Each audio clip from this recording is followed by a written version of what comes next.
We begin tonight in Rivers State, where the President of the Federal Republic of Nigeria, Bola Tinubu, has declared a state of emergency following months of irreconcilable political standoff between the executive and legislative arms of government in the state. A televised press conference on Tuesday, President Tinubu evoked Section 305, subsection 5 of the 1999 Constitution as amended, and declared Governor Siminalayi Fubara, his deputy Ngozi Odu, and all the members of the House of Assembly suspended for an initial period of 6 months. The president subsequently appointed retired Vice Admiral Ibokete Ibas as administrator for Rivers State. President Tinubu's proclamation follows a high-level emergency meeting involving top officers of the National Assembly and security chiefs at the presidential villa in Abuja amid news of twin explosions that blocked the Trans-Niger pipeline in Bodo Community, Gokana local government area of the state on Tuesday. Head of the executive arm of the government has chosen to collapse the legislature to enable him to govern without the legislature as a despot. As it is, there is no government in Rivers State, and I quote. The above pronouncement came after a catalogue of judicial findings of constitutional breaches against Governor Siminalayi Fubara. There have been disturbing incidents of vandalization of pipelines by some militants without Governor taking any action to curtail them. I have, of course, given stand order, having failed to make a request to me as president to issue this proclamation as described by Section 305, Paragraph 5 of the 1999 Constitution as amended. It has become inevitably compelling for me to invoke the provision of the Section 305 of the Constitution of the Federal Republic of Nigeria, 1999, as amended, to declare a state of emergency in Rivers State with effect from today, 18th March, year 2025, and I so do. By this declaration, the governor of Rivers State, Mr. Siminalayi Fubara, his deputy, Mrs. Ngozi Odu, and all elected members of the House of Assembly state are hereby suspended for an initial period of 6 months. In the meantime, I hereby nominate Vice Admiral Ibokete Ibas, retired, as administrator to take charge of the affairs of the state and the interests of the good people of Rivers State.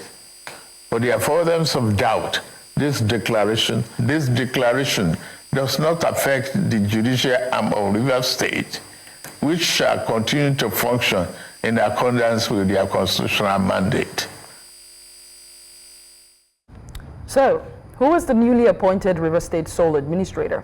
Retired Vice Admiral Ibokete Ibas was born on September the 27th, 1960 in Iko, Cross River State. He joined the Nigerian Navy on June 20th, 1979 as a member of the 26th Regular Corps and was commissioned as a sub-lieutenant on January 1st, 1983. Retired Vice Admiral Ibas served as the 22nd Chief of Naval Staff of the Nigerian Navy from 2015 to 2021, and prior to that, he held various key positions, including directing staff at the Armed Forces Command and Staff College, Jaji, from June 2000 to June 2002. He's an alumnus of the prestigious Harvard Kennedy School in the United States, where he graduated in 2013. Also, let's take a quick look at the implication of the state of emergency on Rivers State. The armed forces will be deployed to take charge of security, effectively replacing the police.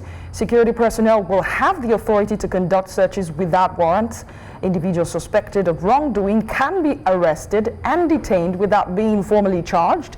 Special laws may be enacted to punish those who violate emergency rules, and quasi-judicial bodies may be established to try offenders. The rights to lawful assembly, freedom of expression and communication may be restricted. The federal government will assume control of the executive and legislative functions of the affected state. Private businesses, including financial transactions, may face restrictions. These measures will remain in effect until the state of emergency is lifted. Now let's bring in three gentlemen. Dr. Austin Tam Judge, former Commissioner for Information and Communication in Rivers State. Also Tonya Cole, former APC presidential candidate and an oil magnate. Both gentlemen are joining me from Lagos. We also have Jake Ekpele. He joins me from Abuja. Thank you, gentlemen, once again for joining us tonight. I'm going to ask each of you, did any of you see this coming? Yes, and this one, if I may begin, the Wike group has been,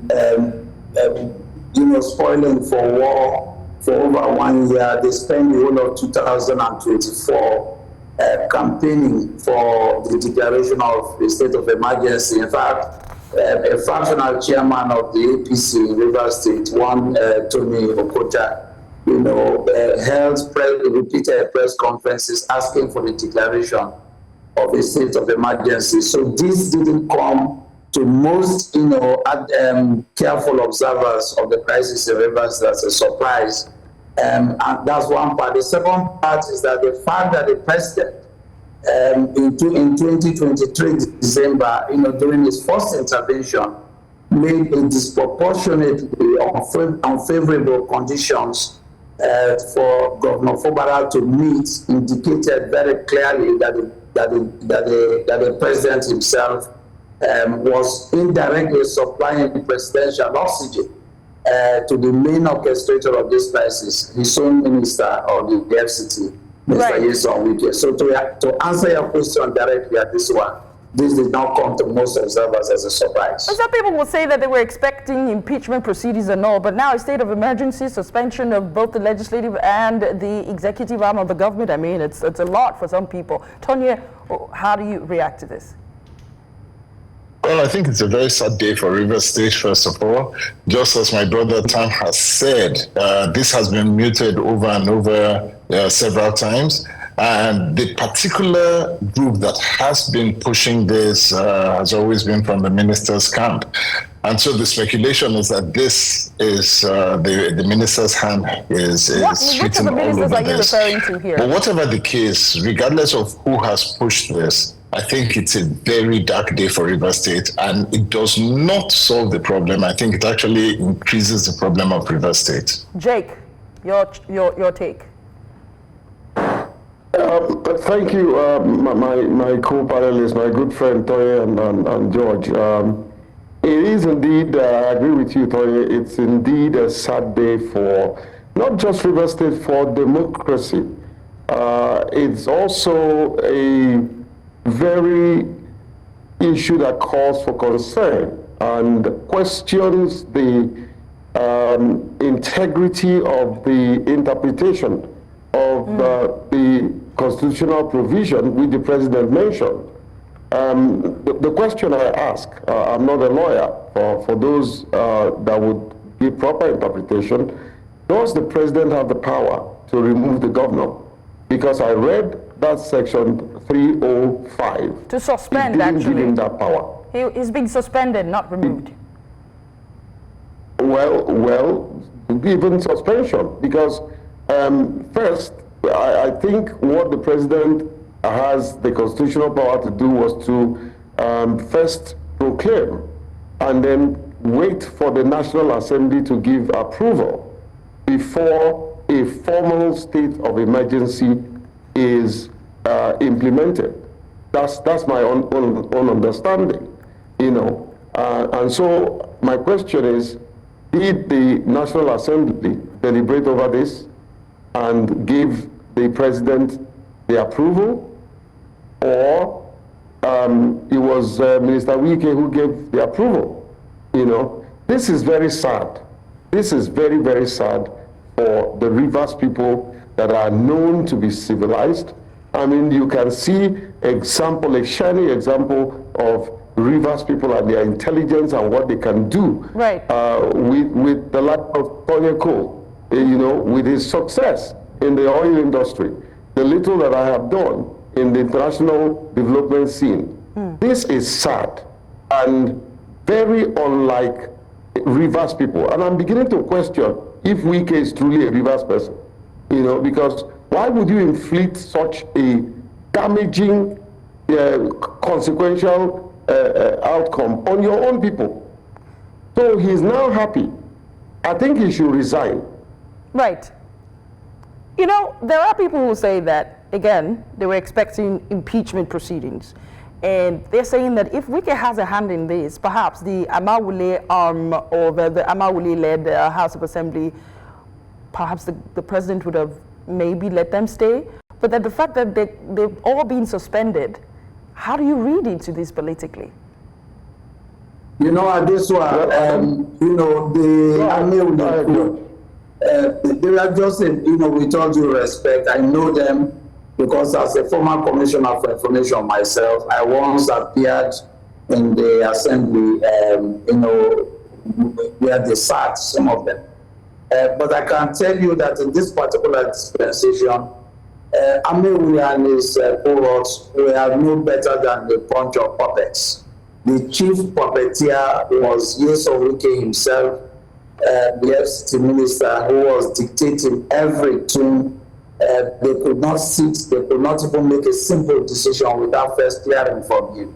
So the Amawule group were just a red herring. The real, you know, person who orchestrated this, and who, by the way, is going to be indirectly in charge of Rivers State, because, you know, at this time, is Wike himself. Because from the president's broadcast, it is clear that decisions that are going to be made by the sole administrator will be declared presented before FEC, the Federal Executive Council. And Wike, who is a major part, in fact, a major contender in this crisis, is a member of FEC. So indirectly, you know, Wike is going to literally be in charge of Rivers State now.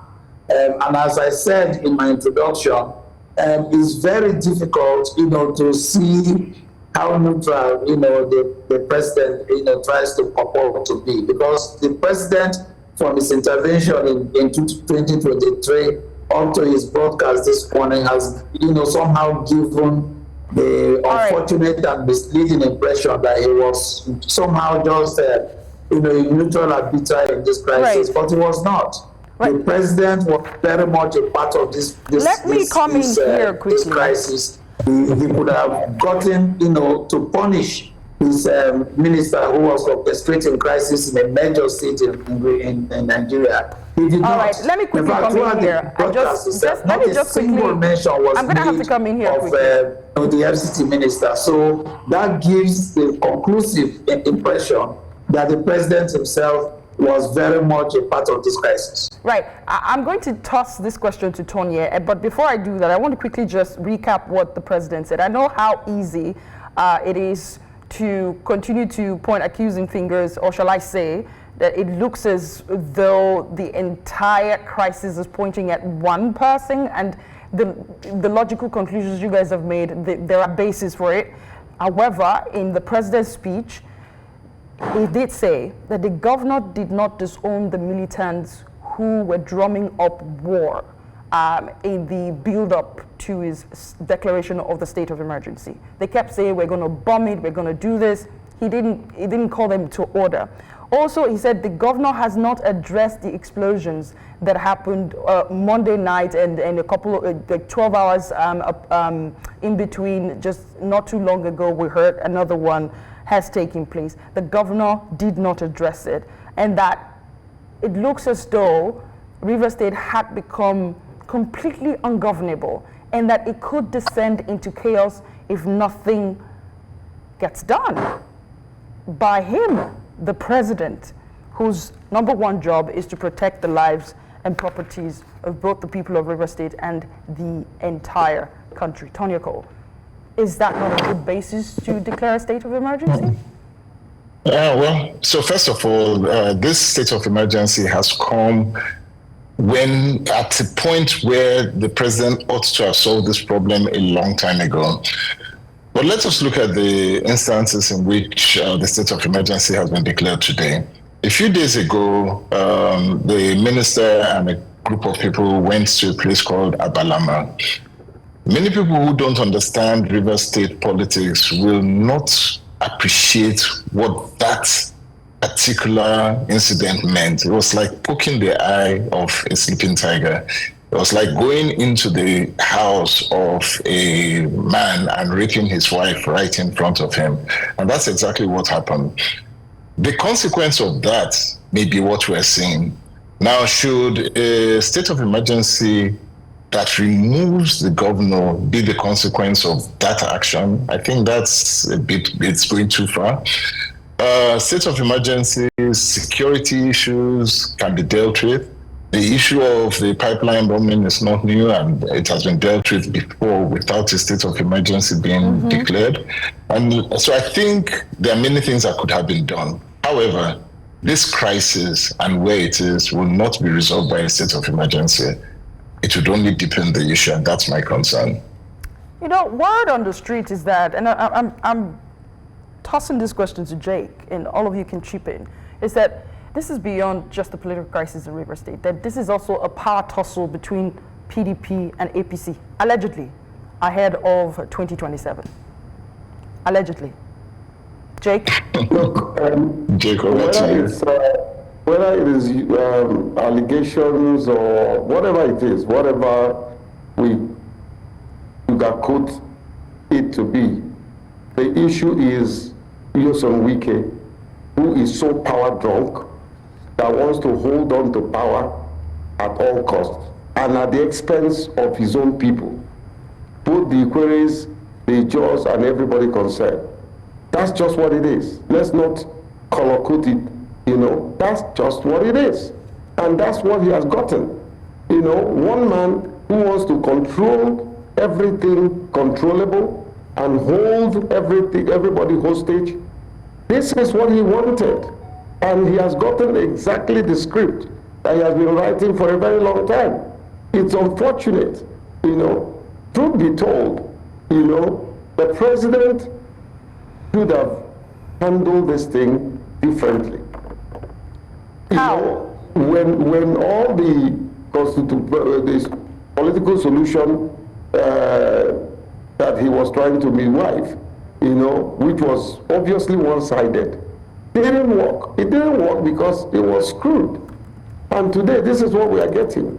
You know, and it's so sad that this is a president that fought for democracy. This is a president that stood for democracy. This is a president that saw injustice and fought it and won. Why would he allow someone to push him into this? This is sad. For the first time, I must confess, for the first time, I left my office after hearing this news, came out and, you know, regretted because I had the opportunity. It was on a platter of gold to get a green card and live permanently in America. I turned down the green card. Right. But this night, I regretted because if I had the green card, I would have left this country today. This is sham democracy that we are practicing. And it's so painful, you know. And I called one of the civil society leaders and I said, if there's anything I want to do, maybe I will resign from civil society space because all of you kept quiet. Nobody said a thing, nobody confronted this issue, and this is where we are today. Jake. It's such a sad moment for Nigeria and for democracy and for Rivers people. But let me use 1 second to talk to my fellow Rivers people. We are resilient. We are civilized people. Please, don't take the law into your hands. Don't break the law. This is not the time to give them the opportunity to waste innocent life. Do not go out rioting. We will pursue this strategically. We will pursue this intelligently. There's evidence that we are very well-schooled people. I mean, like what you see on this show, every one of us are exposed, have education, you know, have international recognition. We will push this until we get justice. This is injustice to Rivers people, and it must not continue. This is how we folded our hands. Jonathan was kicked out. This is how we folded our hands. Alamisia was kicked out. Now is Fubara this injustice must not continue. We produce the resources that feeds everyone in Aso Rock, and yet we are treated like nobodies. Right, This must not happen. I really can feel the energy just sipping through the screen, and with how passionate you're speaking, how passionately you're speaking about this political crisis that has devolved into, shall I say, I would take back my word. Let me just skip the word I'm about to use. But I want you guys to hold those thoughts. Don't go anywhere. We want our viewers to also stick around with us, because we need to look at the legal angle to this story. You asked the question, is the president constitutionally allowed to suspend a democratically elected government on the basis of a state of emergency? Is there precedence? Has it been done before? Et cetera, et cetera. Guys, stay with us. I'll be right back with a legal practitioner. His name is Jide Ologun. He will join us right here in the studio to help us to dissect this issue. Do stay with us. We'll be right back.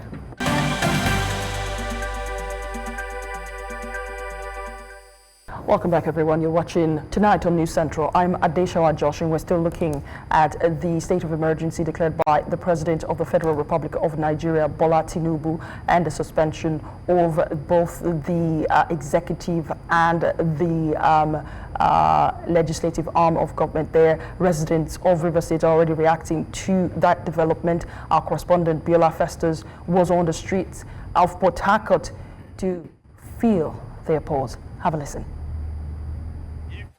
Sim Fubara is being removed, and if Rivers says that there is no war has been declared a state of emergency, in the sight of law is bad. So we the Rivers, we are angry and we are not happy about that. What I want is to call back his statement and restore Sim Fubara back to his position, and he should, sack Wike as a minister. We don't need him in Rivers State. Besides that, I don't think Ikwere man is also happy with him. We are all angry. Tinubu was elected as claimed. Fubara is also elected by Rivers people. So he doesn't have any right whatsoever. Though I'm not a lawyer to interpret the law, but I know he was elected, and this other person, the governor of Rivers State, was also elected, and he will serve his term complete. That is what I have to say for Rivers State. What is your call on the presidency on this? He should reverse whatever he has said, and I think it's possible. What I want to talk now, if they say make governor go house, all of us will go house. No, go house now. We not go because we support our governor. So as he go, we say we go follow him, go house. So on I want make him come back. What on I want? We want make him come back, because when the other people rule, nobody worry them. And I think the person they worry am. Person they worry am, which is weak in the warrior. Go, no agree. He go do. I like him. He go be president. I can't talk about it. Go happen. Wait for Zamfara, for Borno State, they keep people, they reduce nothing happen. River State, when nothing happen. You don't wake up one morning and say state of emergency. For what? Why do they look? Don't look at the place. The place is very peaceful. Is there any crisis in this state? All those ones, where Wike, what, Wike this. All those one is nonsense. All what we know is our governor, Sim, because we love Sim. He's a peacemaker. You don't need war. This state of emergency, I think, it shouldn't have been like this. They would have come together on a round table to talk out this thing on a round table and sort out their differences. It has indeed been a day in Rivers State today, from a midnight explosion at a crude oil pipeline facility to an afternoon explosion, making it 2 explosions in a day, and the latest being the declaration of a state of emergency by the President of the Federal Republic of Nigeria. The streets of Port Harcourt have been agog with the chantings of "We want our governor back." In Port Harcourt for News Central, Biola Festus. So the question remains, is the president within his constitutional right to suspend the executive and the legislative arm of government there and declare a state of emergency? I have with me Jide Ologun, a legal practitioner here with me in the studio. Thank you. And I believe that we still have all of our guests standing by. If you are all standing by, please just let me know. You're all standing by there with me. Are you all there? Austin Tam George, former Commissioner of Information and Communication in River State. Tonya Cole is also supposed to be there. Yeah, I see you now. And also Jake Epele, a policy expert. You all know that we all want to hear the lawyers speak. So what do you make of the president's state of emergency and suspension of the government in River State? Thank you very much. And let me appreciate the brilliance of the elder statesman that spoke earlier. You see, let me lay a foundation. By virtue of Section 5 of the Nigerian Constitution 1999 as amended, the President and the Commander-in-Chief of the Armed Forces is vested with the executive power to manage the country in conjunction with the constitutional support system. And if you look at Section 14, subsection 2 of the Nigerian Constitution, it says that the security of the welfare and the welfare of the citizens shall be the primary purpose of government. And you now go to Section 305 that the President refers to. It gives the President the prerogative to declare a state of emergency, and the conditions are listed. Let me now leave the legal platform and go to public relations. In public relations, when you talk about crisis management, you are either proactive or reactive. And I listened to the comments of the President on this present situation, and he also alluded to the fact that the governor himself could have called for a state of emergency. And those conditions are there for those who want to go through. And I must say, I'm pushing this back to the respected elders in Rivers State. I'm happy now that people are coming out to admit that it's a battle between political warlords. Some of us have been mentioning it, but it's been kept by the sidewalk. And it's not a matter that cannot be redeemed, because when you make reference to the Constitution, it's still subject to the consideration of the National Assembly, even when this state of emergency is gazetted and communicated to the National Assembly. We have 109 senators, and I'm sure Rivers State has representation there, and 360 House of Reps member.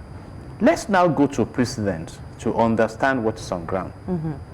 In 2004, in Plateau State, the then Governor Darie, a state of emergency was declared, and he was removed. But in that case, the House of Assembly did not fall victim. And what the President declared was that he was incompetent to handle the insecurity in that environment.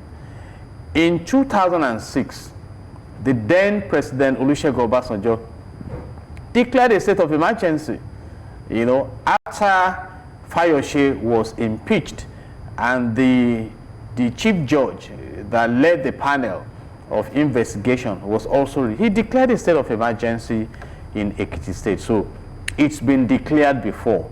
And now, let's now differentiate between removal and suspension. In human resource management, when you talk about suspension, it should be an interim measure, you see, to probably investigate and allow some interventions. And I think that is where we are right now. Right. So the focus now should be on the National Assembly, that look at what the President has done. But whether he has the constitutional power to do it, fine. But the extent to which that power can be exercised is another thing. And some of us complained, I cannot fault the Supreme Court. Right. But the recent decision that came out in respect of Rivers State, I'm still studying those interpretations. And that is why I'm saying I put a lot on the table of the elders of Rivers State, and I'm happy that they are now passionate about what is going on there. Right. Barrister Jide Ologun, because I have to wrap this up, otherwise I'm going to go all night. I have questions for days. However, can Section 305 of the 1999 Constitution, subsection 5, as amended, be interpreted any other way than how the President has interpreted it tonight? Just quickly. Yes, so that is led for the judiciary. The same way I have complained about the interpretation of Section 109 of the Nigerian Constitution about defection. You see, so, and that is why we have the three arms of government. Right. And I have suggested now the National Assembly should be brought into this, you see, to really put the spotlight on what the president has done. But by and large, is there a need to stop the brewing crisis, the storm approaching Rivers State? I think my answer to that is yes. Should it have been handled by a state of emergency? Perhaps the answer is no. But this is an awakening call, right, for the respected elders in Rivers State. Okay. A quick last take from all of you gentlemen. I'm going to start with Tonya. So where do we go from the state here? of emergency is just too sad. I think it's taking it way too far. But that's where we are now, and now we have to live with it. And I believe 100% that there has to be a political solution to this. State of emergency is not going to solve it. Behind the scenes, the politics now has to work. Right. Jake? Well, thank you, Mr. Jide. Thanks for your legal elucidation. Well, I think the president have an opportunity, which he shouldn't miss, to redeem himself, redeem democracy, rekindle hope to the Rivers people. If there's any time to practice renewed hope agenda, it is now. Hope simply to me means helping other people excel. Please, Mr. President, every good leader can stand up and say, I may have been wrong, but I'll right my wrong. Right. Help the Rivers people. Mr. Tamjord, you. Your final take, please. Yeah, I think that it's not too late for the president to balance his approach to this crisis by actually sacking the FCT minister who has been the orchestrator of this crisis. The president in his speech never mentioned him as though he never existed in the crisis, but he is actually at the middle of this.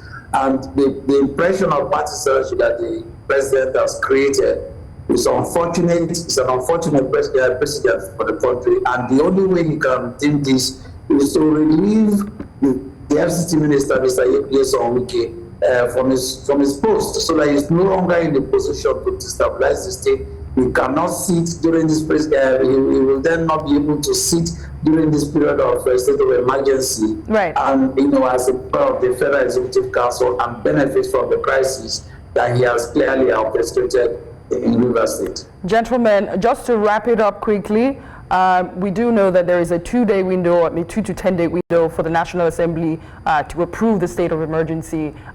If what you guys are saying is anything to go by, anything can happen within those 2 days, and I'm sure everyone is looking forward to the next 2 to 10 days. Gentlemen, Mr. Austin Tamjord, former Commissioner for Information and Communication in Rivers State, Tonya Cole, former APC presidential candidate and oil magnate, Jake Epele, a policy advocate. All of you, thank you. And also I want to say a very, very big thank you to Barrister Jide Ologun, who has made our time to join us in the studio. Gentlemen, thank you so much for coming tonight. Thank you. We will be back after the short break. We'll still be talking Rivers State politics. Do stay with us.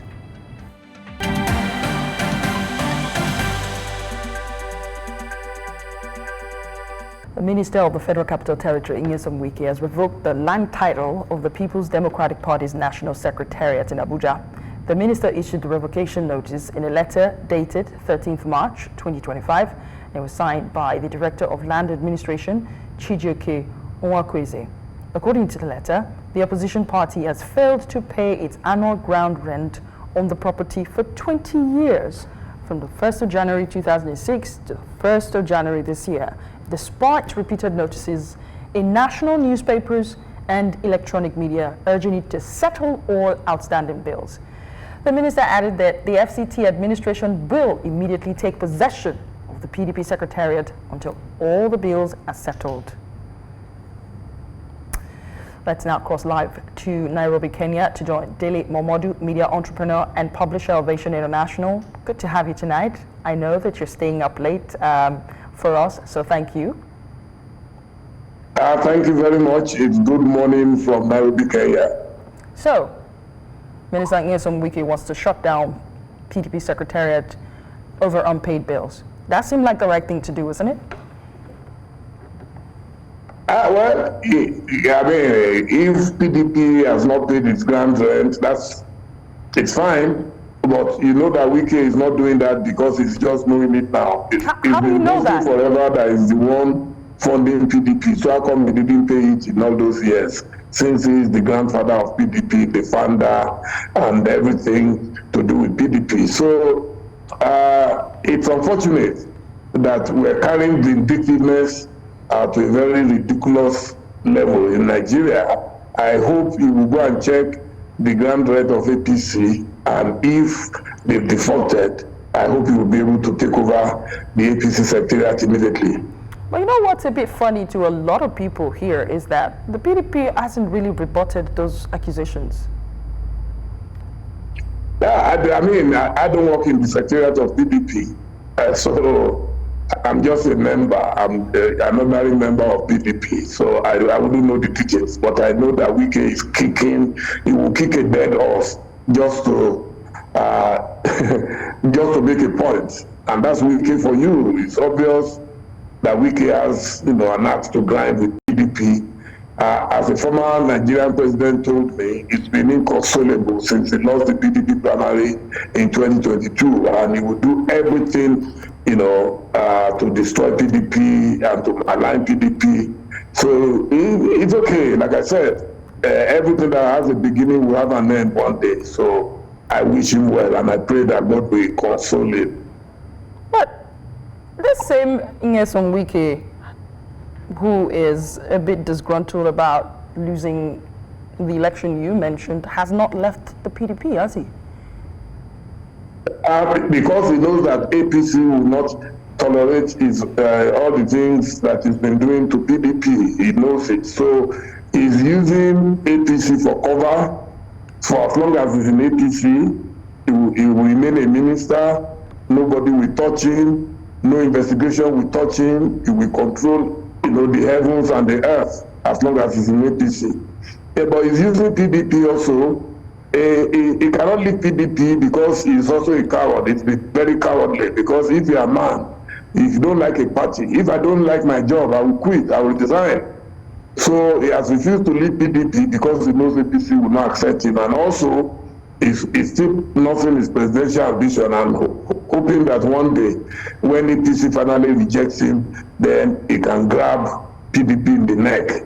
But we'll wait and see what will happen. Well, that is quite a thing. That's quite a thing you have said. Thank you so much for joining us tonight, Mr. Dele Momodu, a publisher of Vision International. Thank you for your thoughts.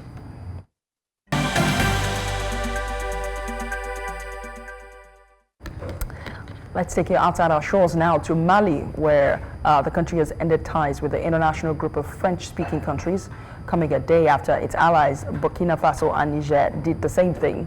The group has continued to emaciate following the mass withdrawal of the African countries. Mali's decision comes after the West African nation initially broke off ties with its former colonial ruler, France, following a coup in 2020. The three countries have also left the regional economic community of West African states to form the Alliance of Sahel States. Let's bring in Joanna from our business desk. She will be joining me after this short break. Do stay with us.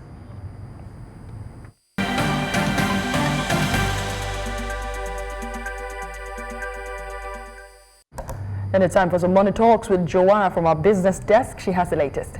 Yes, I'll bring you the details on this after this break.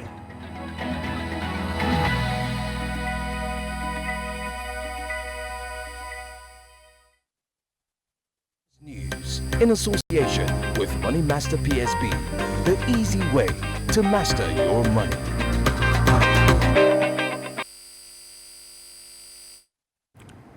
The Federal High Court in Abuja has dismissed the Nigerian National Petroleum Company Limited's objection to a 100 billion naira import license lawsuit filed by Dangote Petroleum Refinery and Petrochemicals. Justice Ian Ekwo ruled that NNPCL's failure to submit a counter-affidavit, opting instead for a preliminary objection, violated court procedures.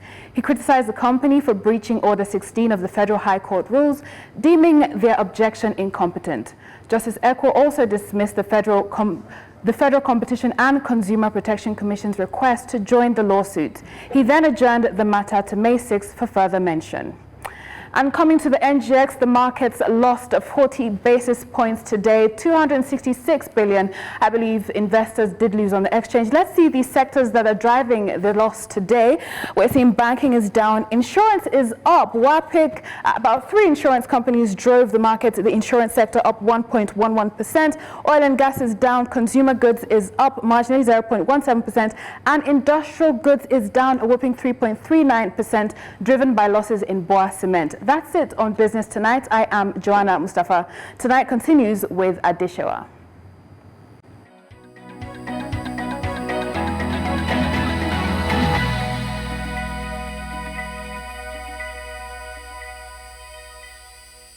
Business news in association with Money Master PSB, the easy way to master your money.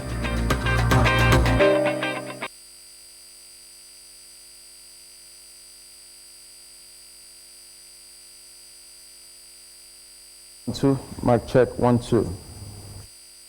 2, 3, 5. Mic check. 1, 2, 3, 4, 5. 1, 2, 3, 4, 5. We good?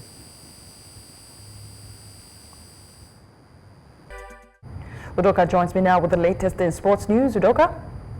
Thank you very much. We'll bring you details shortly.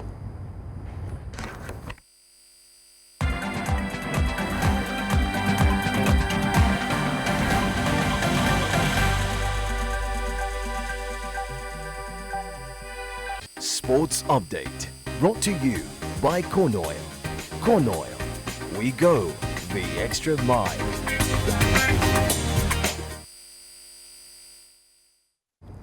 The Nigeria Football Federation today, Tuesday the 18th of March, achieved a significant milestone with the groundbreaking of the NFF FIFA Players Hostel and Training Facilities in Abuja.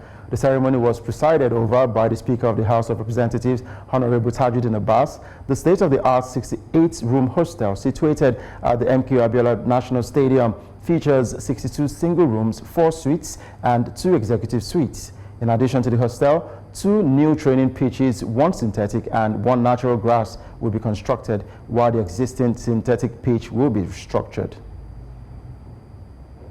Moving on from there now, Super Eagles coach Eric Shell held his first full training session with the squad on Tuesday as preparations intensify for the crucial World Cup qualifier against Rwanda on Friday. With all the invited players in camp except Al-Hassan Yusuf, who is expected to arrive from the United States, the former Mali coach now has a nearly complete squad to work with.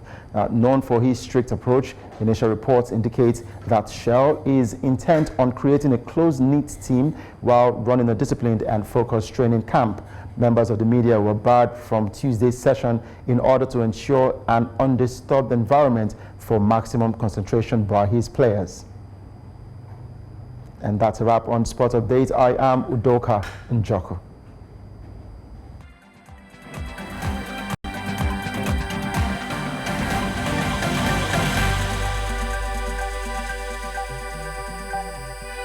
Sports Update, brought to you by Corn Oil. Corn Oil, we go the extra mile. Sam Dandy joins me now with the biggest story in entertainment news tonight. Sam? Well, where do I even start? Thames is back in the news, and this one is exciting. I'll tell you all about it after this quick break. All right.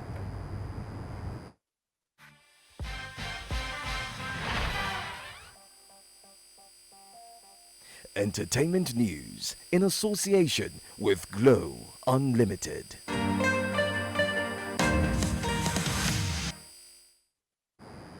Now let's get into the detail. 2025 has continued to be an amazing year for Thames, as it has been confirmed that the singer will headline the Dreamville Festival alongside J. Cole, Lil Wayne, and many more. Now, the two-day festival will be happening from April the 5th to 6th at Dorothy Dix Park in Raleigh, North Carolina, marking the 4th edition of the iconic event, which has seen many music powerhouses hit its stage since 2018, including Davido, Wizkid, and Burna Boy, respectively.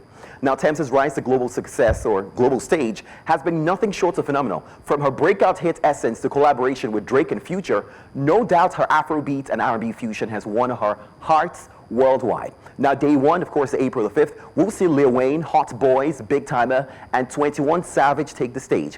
While day two, April the 6th, will close out in style with J. Cole himself, Erykah Badu, and Thames lead the charge. Now, Thames' inclusion as a headliner is proof of her incredible reign in the global music scene. I don't even want to start with this one. This is so exciting for me, because to think that the big three have done this and now Thames, maybe there should be a big four conversation. What do you think? Do Thames. I'm excited. Love it, love it. Thank you, Sam. Thank you so much. That's the biggest story in entertainment.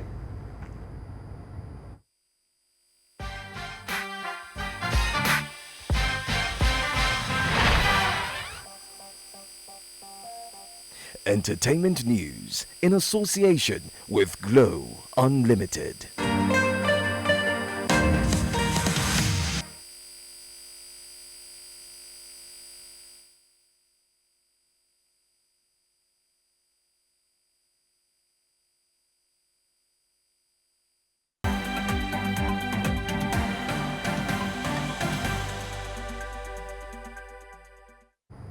And that's the news tonight. But before we go, here's a reminder of our top stories.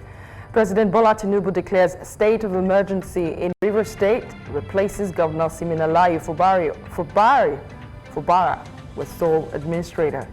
The president also meets with service chiefs amid rising insecurity in the country. And like its Burkina Faso and Niger allies, Mali breaks off ties with French-speaking countries. To remember, you can send your eyewitness report to the WhatsApp number coming up on your screen. Yeah, right one, that one.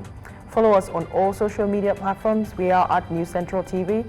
You can watch News Central live on DSTV channel 422, GoTV channel 23, Star Times channel 274, AVO TV, and on YouTube. We would like to thank you for sticking with us tonight. I am Adesewa Josh. I'll see you on Wednesday.